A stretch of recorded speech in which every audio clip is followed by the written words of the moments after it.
అందరికీ నమస్కారం అండి. ఇవాల్టి మన వీడియో దోశ అండి. ఒట్టి బియ్యంతోనే దోశ వేసుకుందామండి. ఇది బ్రెడ్ దోశ అంటామండి మేము. దీనికి కావాల్సిన ఐటమ్స్ బియ్యం అండి. నేను పొద్దున్నే బాగా శుభ్రంగా కడిగి ఉంచుకున్నాను. ఈ గ్లాస్తో 4 గ్లాసులు తీసుకున్నానండి. దీనికి కావాల్సిన ఐటమ్స్ ఇదే గ్లాస్తోన పెరుగు, పుల్ల పెరుగు అండి. మనం ఫ్రిడ్జ్లో ఉంచుకోకుండా బయట ఉంచుకోవాలి. పుల్ల పెరుగు ఇదే గ్లాస్తోన మనం ఈ బియ్యంని కడిగి ఆరబోసుకొని పౌడర్ చేసుకున్నప్పుడు నూక వస్తుందండి. అదొక గ్లాస్ తీసుకోవాలి. ఇప్పుడు ఈ బియ్యంని మనము ఫ్యాన్ కింద బాగా ఆరేసుకుందామండి. చూడండి, బియ్యం ఇట్లా ఆరబెట్టుకోవాలండి. పొద్దున్న దోశకి మనం బియ్యం నానబెట్టుకుంటే నైట్ పిండి చేసుకోవాలండి. దీన్ని మిక్సీలో వేసుకొని పౌడర్ చేసుకోవాలి.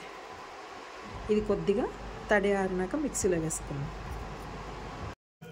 బియ్యము తడి ఆరేయండి. కంప్లీట్గా ఆరకూడదండి, కొంచెం చెమ్మ ఉండాలా. ఇప్పుడు దీన్ని మిక్సీలోన పౌడర్ లాగా వేసుకుందాము. వేసుకొని జల్లెడ పట్టుకొని కొద్దిగా దీనిపైన వస్తుంటుంది చూడండి రవ, దాన్ని తీసుకుందాం. మిక్సీ వేస్తానండి. అదిగోండి, మిక్సీలోన బియ్యం వేసుకుంటే పౌడర్ లాగా అయిపోతుంది కదా. ఇప్పుడు మనం జల్లించుకుంటాము దీన్ని.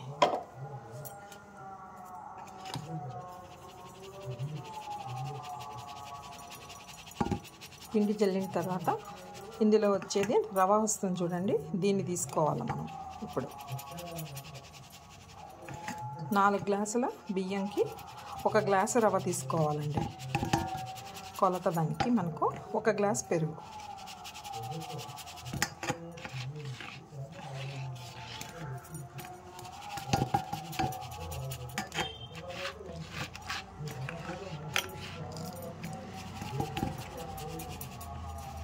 ఇప్పుడు ఈ రవ గ్లాస్లో తీసుకుందాం. మనం జల్లెడ పెట్టుకున్న తర్వాత వచ్చిండే రవ అండి, ఇది బియ్యపు రవ.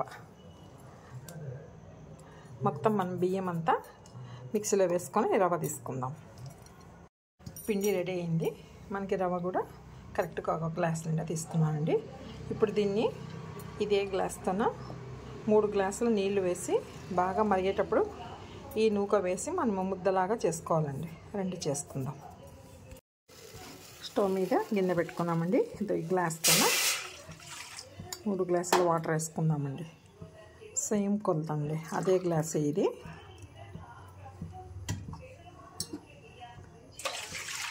రెండు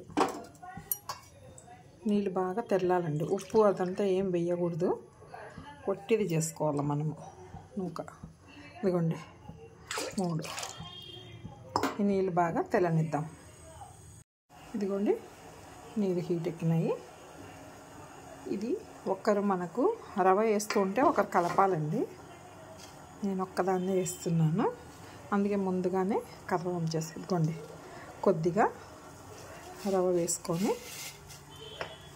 నెమ్మదిగా కలపాలండి.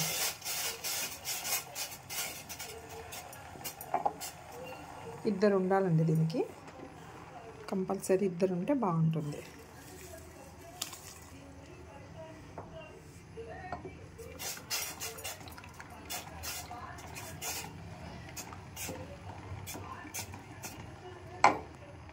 ఇది మనకు రాగి ముద్దలాగా దగ్గరగా అవుతుందండి ఉడికిన తర్వాత.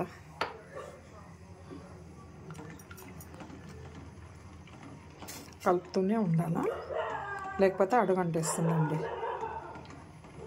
మనకు ఈ బియ్యం నూక కొంచెము అడుగంటినా కూడా దోశ మాడు వాసన వచ్చేస్తుందండి. టేస్ట్ బాగుండదు, స్మెల్ కూడా వేరే అయిపోతుంది. కంపల్సరీ ఇద్దరు ఉండాలండి.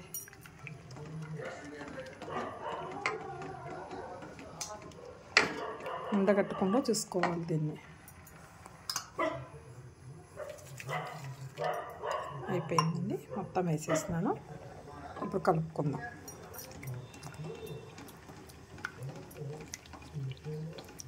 ఇది బాగా ఉడికిన తర్వాత ఫ్యాన్ కింద పెట్టి చల్లార్చాలండి. మనం టచ్ చేసి చూస్తే వెచ్చగా కూడా ఉండకూడదు, గోరువెచ్చగా కూడా ఉండకూడదు, అంత చల్లగా అవ్వాలి. బియ్యము ఒక 8 అవర్స్ నానబెట్టుకోండి. అప్పుడైతే మనకి పౌడర్ చాలా బాగా వస్తుందండి, మెత్తగా.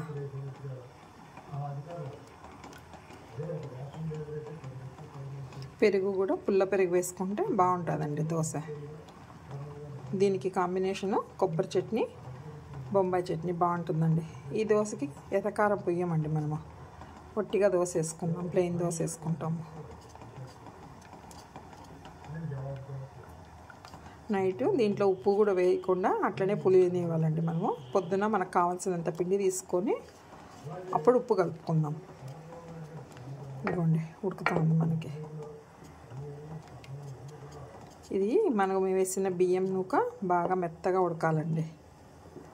కొద్దిగా లూజ్గా అయినా ఏం పర్వాలేదండి మనకి, ఎందుకంటే మనం ఈ పిండి పోస్తాం కదా, సరిపోతుంది.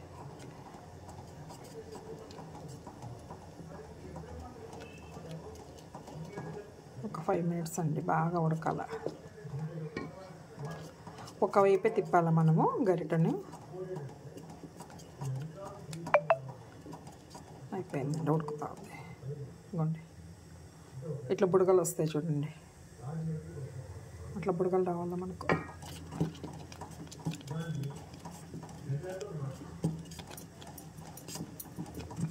చెయ్యి వదలకుండా కలుపుకోండి. ఇది ఉడకపోతే మనకు దోశ రాదండి.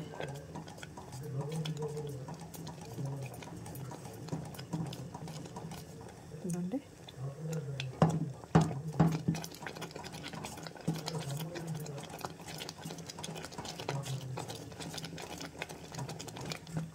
స్టవ్ ఆఫ్ చేసేసుకుందాం. ఇది ఫ్యాన్ కింద పెట్టేసి చల్లారనిద్దామండి. మనము కంప్లీట్గా చల్లగైన తర్వాత పిండి వేసుకొని కలుపుకుందాం. అయిపోయిందండి. ఇప్పుడు ఇందులో ఇదే గ్లాస్ నిండా పెరిగేసేసుకుందాం. నీళ్ళు వేయకూడదండి.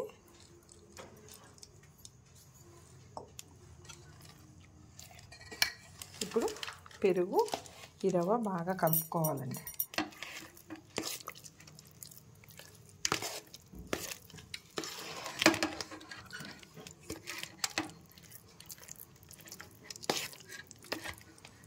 ఇప్పుడు ఈ పిండి పోసుకుందాం మనం దాంట్లోకి. మొత్తం పిండి అంతా వేసుకోవాలండి. ఉండలు లేకుండా బాగా కలిపేసుకొని మనము మూత పెట్టి పెట్టేసుకుందాం. పొద్దునకి పిండి మొత్తం పులిసిపోతుందండి. పుల్ల పెరుగు వేసుకునే కొద్దీ టేస్ట్ వస్తుంది మనకు. దాన్ని మొత్తం వేసేస్తున్నాను. ఇప్పుడు దీన్ని బాగా కలుపుకుందామండి. కలిపి చూపిస్తానండి. ఇది గిన్నె కదులుతూ ఉంది నాకు, కలిపిన తర్వాత చూపిస్తాను. ఇంకోండి మొత్తం కలిపేసిన తర్వాత ఇట్లా వస్తుందండి టైట్గా. ఇది పొద్దునకంతా బాగా పులిసిపోతుందండి. ఇంకా నీళ్ళు వేయాల్సిన అవసరం లేదు. మూత పెట్టి పెట్టేసుకుందాం. అందరికీ నమస్కారం అండి. నిన్న మనం రెడీ చేసి పెట్టుకున్న దోశ పిండి అండి. నిన్న మనం రెడీ చేసినప్పుడు చాలా థిక్గా ఉన్నింది కదండి, చూడండి. మనము మార్నింగ్ చూసేసరికి అంతా లూజ్గా అయిపోయి పులిసిపోయిందండి ఇది.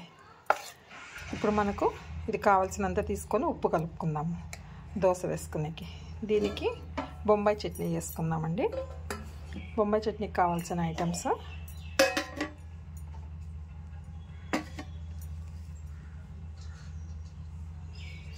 పుట్నాల పప్పులండి, పప్పులు. ఇది మిక్సీకి వేసుకొని పౌడర్ తీసుకోవాలి. పప్పుల పొడి తీసుకోవాలి మనము.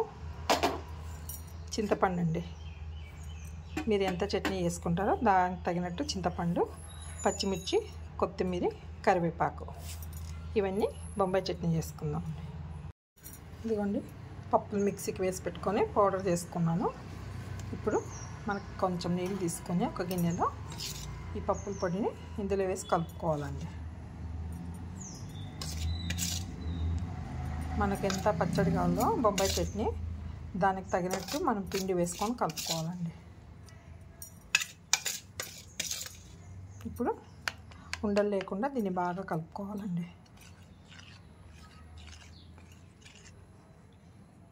పల్చగా ఉందనుకుంటే ఇంకొంచెం పిండి వేసుకోవచ్చు అండి. పప్పుల పొడి నేను పక్కనే ఉంచుకున్నాను. పలచగా ఉందనిపిస్తే ఇంకొంచెం వేసుకుందాము. ఇప్పుడు చింతపండుని బాగా పిసికి గుజ్జు తీసుకోవాలండి మనకు. ఇప్పుడు బొంబాయి చట్నీ రెడీ చేసుకుందామండి. ముందుగా ఒక బౌల్ పెట్టుకొని ఆవాలు జీలకర్ర వేసుకున్నాము.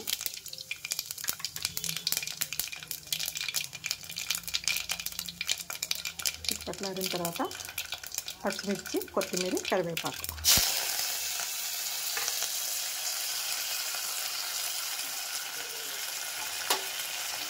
ఇందులో పసుపు వేసుకోకూడదండి, ఒట్టిదే వేసుకోవాలా. కొంచెం మన పచ్చిమిరపకాయలు కలర్ చేంజ్ అవ్వగానే చింతపండు గుజ్జు వేసుకుందామండి. ముందుగా మనము చింతపండుని రెడీ చేసి పెట్టుకున్నాం కదా, ఇదిగోండి. కొంచెము పచ్చిమిర్చి మనకు ఎర్రగా అవ్వాలండి.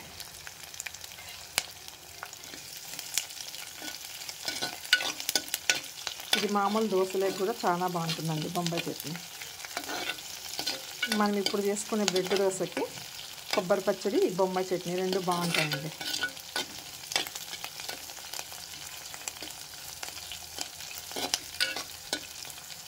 కొంచెము పచ్చిమిర్చి వేగనిద్దాము.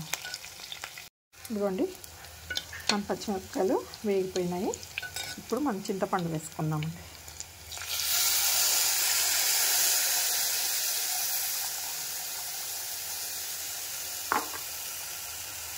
చింతపండుకి ఇంకొంచెం వాటర్ వేస్తాం. ఈ చింతపండు పులుసు బాగా ఉడకాలండి. బాగా మరుగుతున్నప్పుడు మనం కలిపెట్టి ఉంచుకున్న ఈ పప్పుల పొడి మిశ్రమాన్ని అందులో వేసుకోవాలి మనం. ఇప్పుడు ఇది బాగా మరగనిద్దాం. చింతపండు గుజ్జు బాగా ఉడుకుతుంది. ఇప్పుడు కొద్దిగా ఉప్పు వేసుకుందామండి, సరిపడ ఉప్పు. ఇప్పుడు ఈ పప్పుల పొడి మనము నీళ్ళలో కలిపి పెట్టుకున్నాం కదా, ఒకసారి బాగా కలుపుకొని దీన్ని వేసుకుందామండి.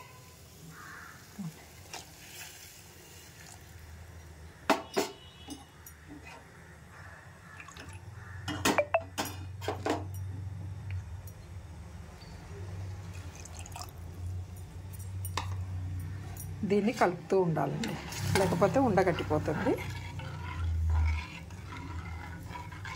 ఈ పప్పుల పొడి, చింతపండు గుజ్జు బాగా మనకు ఉడకాలండి. కొద్దిగా ఒక పొంగు రాగా స్టవ్ ఆఫ్ చేసుకుందాము. కలుపుతూ ఉండాలా.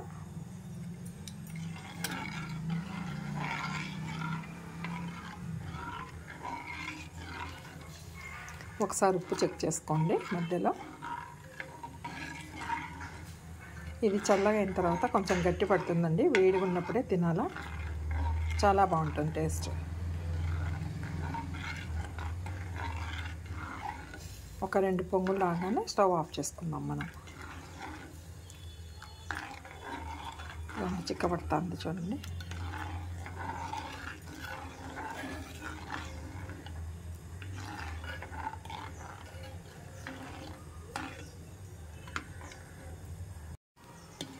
అదిగోండి, మనకి 2 మరుగుతున్నాయి చూడండి. చింతపండు గుజ్జు, పప్పుల పొడి నీళ్ళలో కలిపేసుకున్న మిశ్రమం 2 ఇట్లా పొంగు వస్తూ ఉంది. ఒక 2 సార్లు బాగా మరగనిచ్చేసి ఇవ్వండి, స్టవ్ ఆఫ్ చేసేసుకుందామండి. ఈ వేడికి ఇది బాగా ఉడికిపోతుందండి. ఇప్పుడు కొద్దిగా కొత్తిమీర వేసుకుందాం. అంతేనండి, ఈ వేడికే మరిగిపోతుందండి.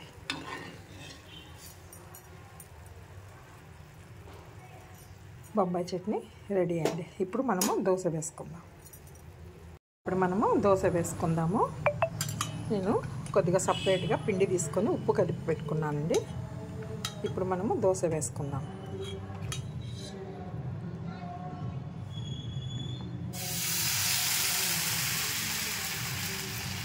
ఇది కొంచెము స్లోగా కాలుతుందండి దోశ, పల్చగా కూడా వేసుకోకూడదు. ఇది చూడండి, పల్చగా వేస్తే ఇట్లా లాక్కొనేస్తుంది. బాగా సిమ్లోనే పెట్టుకొని కాల్చుకోవాలండి దీనికి దోశని. కొద్దిగా ఆయిల్ వేసుకుందాం.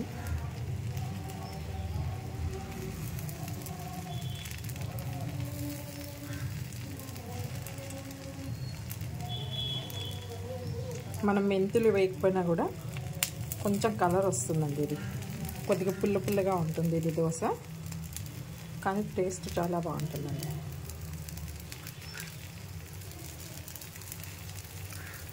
నెమ్మదిగా కాలుతుందండి.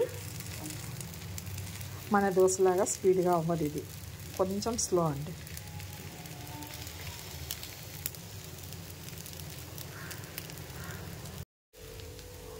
దోశ కాలిందండి.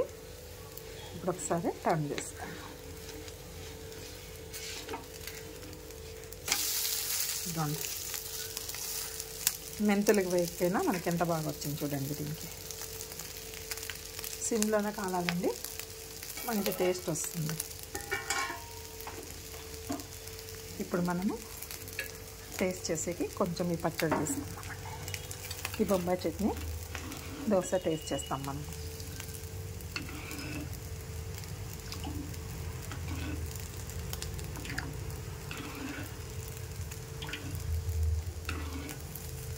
ఇది కొంచెం చల్లగా అయ్యే కొద్దీ థిక్ అవుతూ ఉంటుందండి చట్నీ.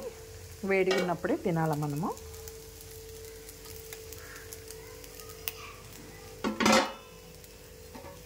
నేను దోశ తీసేస్తున్నానండి.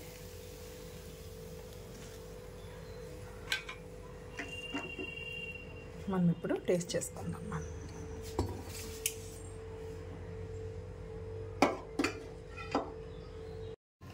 మనము దోశ టేస్ట్ చేస్తామండి. ఇప్పుడు ఎట్లా ఉందో చూసి చెప్తాను మీకు.